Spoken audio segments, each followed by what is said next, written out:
আজি 9 বজাত মান মানে খুব ধুমুহা বতাহ বৰষুণ আমাৰ এই অঞ্চলৰ খেতি বাতি মাকৈ বিশেষ কৰি মাকৈ খেতি মানে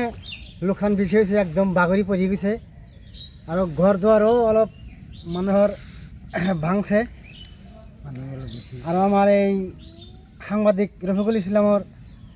বাগান আছিল সেই বাগানখিনি অলপ ভাঙছে বহুত ক্ষতি হৈছে কি ক্ষতি হ'ল মানে আমাৰ ইয়াতে 1 নম্বৰ হ'ল আমাৰ গুড়া ফসল মাকৈ খেতি আৰু এইবিলাকে এৰি ধান লগাইছোঁ এইবিলাক চব পানীৰ তলত পৰি গৈছে আজিকালি এই 3 দিনৰ ভিতৰত। আচ্ছা দেখা গৈছিল মানে বহুত দিন বৰষুণ অহা নাছিলে এনেকুৱা ধৰণৰ বৰষুণ আগে পিছত দেখা পাইছে নেকি? নাই আমি এনেকুৱা দেখা নাই এনেকুৱা যে চৈতৰ মাহতে যেনেকুৱা পানী বৰষুণ হয় আমি দেখাই নাই যেনেকুৱা পানী হৈছে আমাৰ বহুত ক্ষতি হৈছে এতিয়ালৈ মাকৈগিলা আমাৰ একদম বাগৰি গৈছে বাগৰি যাইখিনি পানী মানে বিশেষকৈ খেতিয়কৰ বেছি ক্ষতি হৈছে খেতিয়কৰ আমাৰ বেছি কি আহ্বান জনাব চৰকাৰক? চৰকাৰৰ আহ্বান জনাম মানে আহ্বান জনালেতো নহয় তথাপি কওঁ আমি আমাক অলপ সুবিধা দিলে আমি এইটো অলপ ক্ষতিপূৰণ দিয়াৰ ব্যৱস্থা কৰিলে দিয়াৰ ব্যৱস্থা কৰিলে আমি অলপ ভাল পালোঁ হয়।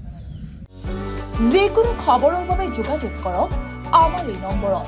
9181 307 221